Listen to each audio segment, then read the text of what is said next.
अस्सलाम वालेकुम मेरे दोस्तों, सज्जनों और बेलियों। मैं हूँ इज़हार अहमद और वेलकम करता हूँ आपको किचन गार्डनिंग चैनल पर। और उम्मीद भी रखता हूँ कि आप सब लोग खैरियत से होंगे, फिटफाट होंगे, अच्छे से कामों में खूब अच्छे से बिजी होंगे।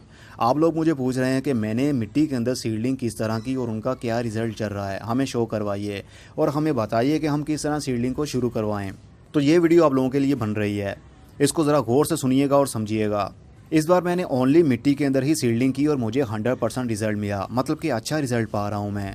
क्योंकि मैंने 2 साल नोट किया है, हर किसी के पास कोकोपीट, पीट मॉस इस तरह की चीज़ें नहीं होती, ना कंपोस्ट होती है। तो जो भी मेरी सीडलिंग की वीडियो आई उसके ऊपर किसी पर मैंने कोकोपीट यूज़ की, किसी के ऊपर गाय के गोबर का पाउडर यूज़ किया सीड को कवर करने के लिए, और किसी के ऊपर पीट मॉस डाली। हर किसी के पास ये चीज़ नहीं होती, इसलिए इस साल मेरा ये मकसद था कि मैं ओनली मिट्टी के अंदर सीडलिंग शुरू करके आपको शो करवाऊँ और आपको मोटिवेट करूं कि ओनली मिट्टी के अंदर भी हम कर सकते हैं, कोई इतना घबराने की ज़रूरत नहीं होती। और मैंने 100% अच्छा रिज़ल्ट पाया। तो मैंने ये सीडलिंग किस तरह शुरू की, किस तरह ट्रे के अंदर मिट्टी भरी और किस मेथड से उसको शुरू करवाया, वो आप लोगों के साथ इस वीडियो में मैं शेयर करने वाला हूँ। अभी मैंने चेरी टमाटोस भी लगाए हैं, बड़े टमाटोस भी लगाए हैं, हॉलीहॉक्स फूलों की सीडलिंग भी की है जो ये है, और कैलेंड्यूला की भी की है, कैप्सिकम मिर्च भी लगाई है, मतलब शिमला मिर्च भी लगाई है, लेटस ग्रीन भी लगाई है, बैंगन के पौधे भी लगाए हैं मैंने। तो सभी का अच्छा रिज़ल्ट पा रहा हूँ मैं। तो चलिए फिर सीखते हैं किस तरह मैंने ये सब शुरू किया। अभी घबराइए नहीं, सीडलिंग करने का काफ़ी टाइम मौजूद है। 15 अक्टूबर तक आप इसकी सीडलिंग कर सकते हैं, मतलब विंटर सीज़न के जो भी फूलों वाले या फिर सब्जियों की सीडलिंग होती है। उसके लिए मैंने एक ट्रे ली जो मिट्टी की है और इसके नीचे 4 होल्स किए, ड्रेनेज होल्स। मैंने ड्रिल की मदद से किए हैं, लेकिन ये मिट्टी है इसलिए आप स्क्रू ड्राइवर से भी हाथ से घुमाकर पेचकस से भी इसके अंदर सुराख कर सकते हैं, बहुत आसानी से हो जाते हैं। उसके बाद इस ट्रे को मैं रखूँगा एक और ट्रे के अंदर, जिसको ड्रेनेज ट्रे भी कहते हैं। इस ट्रे के अंदर हम पानी देंगे। सबसे पहले इस ट्रे के अंदर हम इस अपने पॉट को रखेंगे और इसके अंदर मिट्टी फिल करेंगे। मिट्टी हम लेंगे ओनली बालू मिट्टी, और बालू मिट्टी उसको कहते हैं जो नहर की मिट्टी होती है, क्योंकि इसके अंदर बारीक बारीक सी सैंड भी मौजूद है, चिकनी मिट्टी नहीं होती। इस वजह से अगर ये यूज़ करते हैं तो बहुत अच्छा रिज़ल्ट मिल सकता है। चिकनी मिट्टी के अंदर बहुत ही बुरा रिज़ल्ट मिलेगा आपको। तो बालू मिट्टी को आप भूल जाइए, जो भी आपकी लोकल नर्सरी से मिट्टी मिलती है, जो नर्सरी वाले यूज़ करते हैं वही बालू मिट्टी होती है। मिट्टी का कोई सा भी रंग हो, हर शहर की मिट्टी का रंग अलग होता है, तो आपने रंग पर नहीं जाना, सिर्फ और सिर्फ जो नर्सरी पर मिट्टी यूज़ की जाती है वही मिट्टी यूज़ करें अपनी गार्डनिंग में और सीड लगाते टाइम। अब हम सिंपल इस मिट्टी को भर देंगे इस पॉट के अंदर। मैंने मिट्टी को बारीक नहीं किया है और करने की ज़रूरत भी नहीं है, क्योंकि ये सारे के सारे ही बालू मिट्टी है। और बालू मिट्टी के अंदर जो स्टोन आप देख रहे हैं, जैसे ही पानी मिलेगा ये नरम पड़ जाएंगे।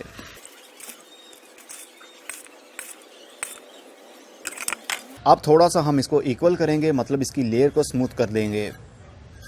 स्मूथ करने का फ़ायदा ये होगा कि सीड लगाते टाइम हमें पता चल पाएगा कि कितनी आसानी से और कितने गैप पर हम सीड्स को रख रहे हैं। इस मिट्टी की ट्रे की डेप्थ 2 इंच है। इससे ज़्यादा भी हो तो भी आप यूज़ कर सकते हैं, लेकिन मिनिमम 2 इंच तो होनी ही चाहिए। बहुत ज़्यादा मोटा स्टोन ऊपर वाले एरिया में नहीं आना चाहिए। वैसे ये बहुत नरम होता है, ये देखिए। ओके, आपने देखा हमने मिट्टी को पुश नहीं किया और ना ही पॉट को पटका है। मिट्टी को हमने कॉम्पैक्ट नहीं करना, बल्कि उसी तरह भरना है जिस तरह मैंने भरा। अब हम सीड्स को लेंगे और मिट्टी के ऊपर स्प्रेड कर देंगे, मतलब फैला देंगे। ओके, अब हम इन बीजों को हल्का हल्का सा अपने फिंगर से पुश करेंगे ताकि ये मिट्टी के अंदर थोड़ा सा दब जाएं। हम ओनली मिट्टी के अंदर सीडलिंग कर रहे हैं और हमें ये ख्याल रखना पड़ेगा कि मिट्टी के अंदर बहुत ज़्यादा सीड को दबा ना दें। अगर बहुत ज़्यादा सीड दब गया मिट्टी के अंदर, तो आपको मालूम है जब मिट्टी को हम पानी देते हैं तो मिट्टी का काफ़ी वेट बढ़ जाता है, जिस वजह से अगर सीड नीचे बहुत ज़्यादा दब गया तो उसकी जर्मिनेशन कभी भी शुरू नहीं हो पाएगी और वो पड़ा पड़ा वहीं गल जाएगा। इसलिए मिट्टी के अंदर सिर्फ इतना हमने इसको पुश करना है ताकि सीड हमें नज़र ना आए और ढक जाए। अब ये जो सीड हमें थोड़े थोड़े दिख रहे हैं, इसको चाहें तो मिट्टी से और कवर कर सकते हैं। हम वही मिट्टी लेंगे और हल्का हल्का सा सीड्स के ऊपर डाल देंगे ताकि सीड थोड़े से छिप जाएं। अगर सीड हमें नज़र आते रहे, छुप ना पाए ठीक तरीके से, तो सीड की जर्मिनेशन में प्रॉब्लम होती है और सीड गल जाता है सूरज की धूप और पानी लगने की वजह से। इसलिए हल्का सा कवर होना बहुत ज़रूरी है। डेट्स इट, हमारा ये काम कंप्लीट है। अब हम इसको पानी देंगे और पानी देंगे ट्रे की मदद से। ऊपर से पानी का ना तो शावर करेंगे और ना पाइप से थ्रो करेंगे पानी का। जब भी हमने पॉट को पानी देना है तो इस ट्रे की मदद से ही देंगे। अब हमने ये पानी दे दिया है। अब नीचे से जो ड्रेनेज होल होता है, गमले के नीचे जो सुराख किए थे हमने, वहीं से मिट्टी पानी को लेती रहेगी और ऊपर वाले एरिया तक पानी पहुंच जाएगा। जब ये नम हो जाए, जो एक्स्ट्रा पानी हो उसको निकाल दीजिए और देन इस पॉट को दोबारा से इसी ट्रे के अंदर रख दें ताकि नेक्स्ट पानी देने में हमें आसानी हो सके। अब हम इसको रखेंगे शेडी एरिया में जहाँ पर डायरेक्ट धूप ना आती हो। उसकी एक रीज़न है, क्योंकि हमने जो पॉट यूज़ किया है इसकी डेप्थ ओनली 2 इंच है और अगर हम अभी से इसको धूप में रख देंगे तो 1 घंटे के अंदर अंदर ही पूरी मिट्टी ड्राई हो जाएगी धूप की हीट की वजह से, क्योंकि मिट्टी बहुत कम है, 2 इंच गहराई है इस मिट्टी की।